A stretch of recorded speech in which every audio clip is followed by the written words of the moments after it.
দ্বিমাত্রাসুলভ আচরণ মন্তব্য করেছে এনসিপি। এতক্ষণ শুনছিলেন সংবাদ শিরোনাম, এবারে বিস্তারিত। মার্কিন প্রেসিডেন্ট ডোনাল্ড ট্রাম্প বলেছেন, ইরানে হামলার মাধ্যমে আমরা ইসরায়েলের প্রতি সব হুমকির অবসান ঘটিয়েছি। তবে তিনি কোথাও উল্লেখ করেননি যে যুক্তরাষ্ট্র নিজেই কোনো তাৎক্ষণিক হুমকির মুখে ছিল কিনা, যা এই পদক্ষেপকে যুক্তরাষ্ট্রের সংবিধান অনুযায়ী বৈধতা দিতে পারত। ওয়াশিংটন থেকে আল জাজিরার সাংবাদিক কিম্বারলি হালকেটের মতে, ট্রাম্পের এই অবস্থান তার সমালোচকদের পাশাপাশি অনেক সমর্থকের মধ্যে উদ্বেগ তৈরি করেছে।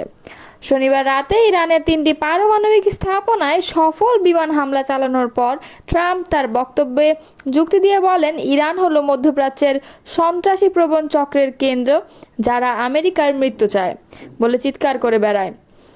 কিন্তু কিম্বারলি হালকেট বলেন, এ ধরনের স্লোগান যতই ঘৃণামূলক হোক, সেটা যুক্তরাষ্ট্রের প্রতি তাৎক্ষণিক সামরিক হুমকি প্রমাণ করে না।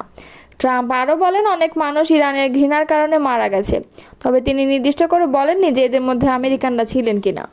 তিনি জানান, বর্তমানে আরও হামলার পরিকল্পনা নেই, তবে হুঁশিয়ারি দিয়ে বলেন, ইরান যদি আবার আলোচনার টেবিলে না ফেরে এবং পারমাণবিক কর্মসূচি বন্ধের চুক্তি না করে, তাহলে ভবিষ্যতের হামলা হবে আরও বড় এবং আরও সহজ। এরপরেই ট্রাম্প তার সবচেয়ে বিতর্কিত বক্তব্যটি দেন। তিনি বলেন, আমরা ইসরায়েলের প্রতি সব হুমকি মুছে দিয়েছি, কিন্তু তিনি এটা বলেননি যে আমরা যুক্তরাষ্ট্রের প্রতি হুমকি সরিয়েছি।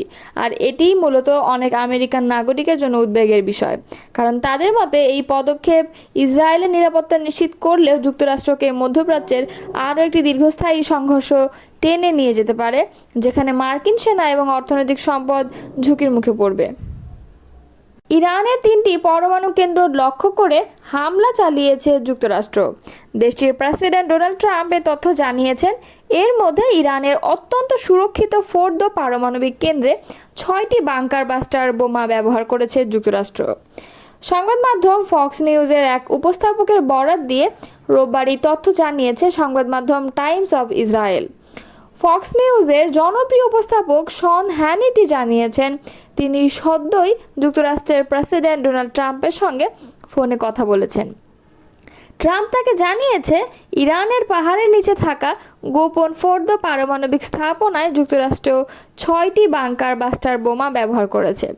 এর আগে ধারণা করা হচ্ছিল, এই দৃঢ় সুরক্ষিত স্থাপনাটি ধ্বংস করতে হয়তো 2টি বাংকার বাস্টার বোমা যথেষ্ট হবে, কিন্তু ট্রাম্পের ভাষ্য অনুযায়ী বাস্তবে প্রয়োজন হয়েছে 6টি। হ্যানিটি আরও বলেন, যুক্তরাষ্ট্রের সাবমেরিন থেকে 30টি টোমাহক ক্ষেপণাস্ত্র ছোড়া হয়েছে। নাতাঞ্জ ও ইস্পাহান অঞ্চলের পারমাণবিক স্থাপনাগুলোকে লক্ষ্য করে ওই ক্ষেপণাস্ত্রগুলো ছোড়া হয়। সাবমেরিনগুলোর অবস্থান ছিল প্রায় 400 মাইল দূরে। এর আগে ইসরায়েল দাবি করেছিল, গত 13 জুন ইরানে চালানো তাদের প্রথম হামলায় নাতাঞ্জ পারমাণবিক স্থাপনাটি ব্যাপক ক্ষতিগ্রস্ত হয়েছে। প্রসঙ্গত, ফোর্দো ও নাতাঞ্জ এই দুটি পারমাণবিক কেন্দ্র ইরানের অন্যতম গুরুত্বপূর্ণ ইউরেনিয়াম সমৃদ্ধকরণ স্থাপনা। যুক্তরাষ্ট্র ও ইসরায়েল বহুদিন ধরে এই দুটি কেন্দ্রকে ইরানের পারমাণবিক কর্মসূচির মূল ভিত্তি হিসেবে দেখে আসছে। আর বাংকার বাস্টার বোমা হলো এমন এক ধরনের শক্তিশালী অস্ত্র, যা মাটির নিচে বা পাহাড়ের নিচে থাকা কংক্রিট সুরক্ষিত ঘাঁটিগুলো ধ্বংস করতে ব্যবহৃত হয়। ইরানের 3টি পরমাণু কেন্দ্র লক্ষ্য করে হামলা চালিয়েছে যুক্তরাষ্ট্র।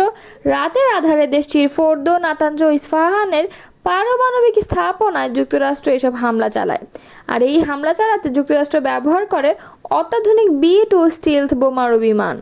এসব বিমানগুলো যুক্তরাষ্ট্রের মিসৌরি অঙ্গরাজ্যের ঘাঁটি থেকে উড্ডয়ন করে এবং একটানা প্রায় 37 ঘন্টা উড়ে ইরানের 3টি পারমাণবিক স্থাপনা হামলা চালায়। রোববার এই তথ্য জানিয়েছে সংবাদ মাধ্যম নিউ ইয়র্ক টাইমস।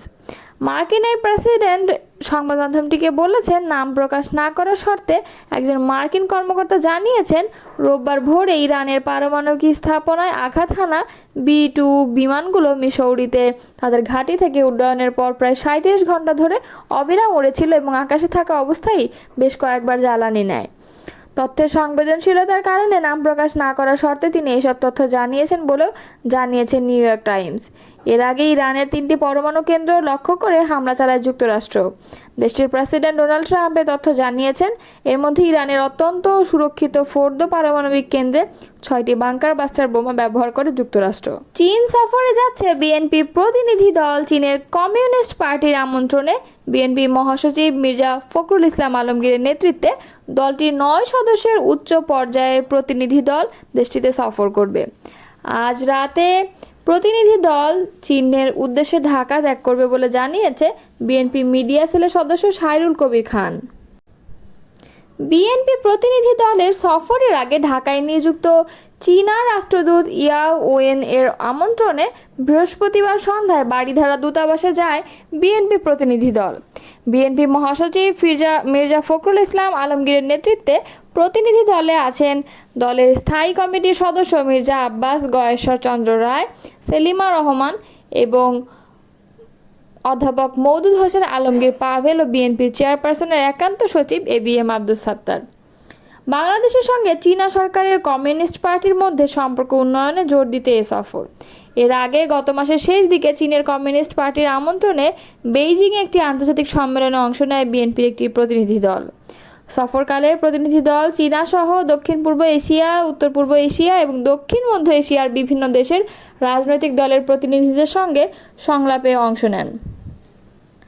রোববার সকালে বিএনপি জাতীয় নির্বাহী কমিটির সদস্য মোহাম্মদ সালাউদ্দিন খানের নেতৃত্বে 3 সদস্যের প্রতিনিধি দল অভিযোগটি দায়ের করেন। এতে ক্ষমতাচ্যুত প্রধানমন্ত্রী শেখ হাসিনাকে প্রধান আসামি করা হয়েছে।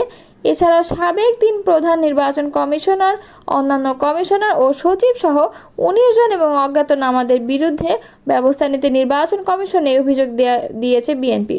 তবে তালিকাটি চূড়ান্ত নয়, তদন্তের মাধ্যমে অভিযুক্তদের নাম অন্তর্ভুক্ত করা হবে বলে জানান মোহাম্মদ সালাউদ্দিন খান। তিনি আরও জানান, যারা নির্বাচন পরিচালনা করেছেন সেসব জেলা ও উপজেলা পর্যায়ের কর্মকর্তাদের অন্তর্ভুক্ত করা হবে। এর আগে নির্বাচন সংস্কার কমিশনের সুপারিশে নির্বাচনী জালিয়াতিতে জড়িত ব্যক্তিদের বিরুদ্ধে ব্যবস্থা নেওয়ার প্রস্তাব করা হয়েছিল। জাতীয় নাগরিক পার্টির যুগ্ম আহ্বায়ক আরিফুল ইসলাম বলেছেন, একক দল বা ব্যক্তির সঙ্গে বসে নির্বাচনের তারিখ সুনির্দিষ্ট করার চেষ্টা করা অন্য রাজনৈতিক দলগুলোর প্রতি বিমাতা সুলভ আচরণ।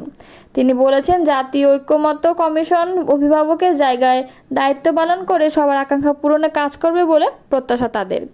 শনিবার রাজধানীর সেগুনবাগিচায় ঢাকা রিপোর্টার্স ইউনিটির শফিকুল কবির মিলনায়তনে বিপ্লবী ওয়ার্কার্স পার্টির 21তম প্রতিষ্ঠাবার্ষিকী উপলক্ষে আয়োজিত পুনর্মিলনী অনুষ্ঠানে এই কথাগুলো বলেন আরিফুল ইসলাম। এনসিপি যুগ্ম আহ্বায়ক বলেন, রাষ্ট্রের বর্তমান সংকট কোনো একক রাজনৈতিক দল দিয়ে সমাধান সম্ভব নয়। এই সংকট কেবল ক্ষমতা হস্তান্তরের নয়, বরং একটি দীর্ঘদিন ধরে চলা রাজনৈতিক ও প্রশাসনিক সংস্কৃতির ব্যর্থতার ফল। জাতীয় ঐক্যমত্যের ভিত্তিতে একটি অন্তর্বর্তী জাতীয় সরকার গঠন করে গণপরিষদ নির্বাচনের প্রস্তুতি নেওয়ার আহ্বান জানান আরিফুল ইসলাম। তিনি বলেন, একই সঙ্গে প্রয়োজন গণভোট, যাতে জনগণ সরাসরি মতামত প্রতিফলিত হয়। শুধু দলীয় আলোচনার মাধ্যমে নয়, শ্রমিক, তরুণ, ছাত্র, নারী সহ সব জনগণের মতামতকে ভিত্তি করে ভবিষ্যৎ রাষ্ট্র কাঠামো গড়ে তুলতে হবে।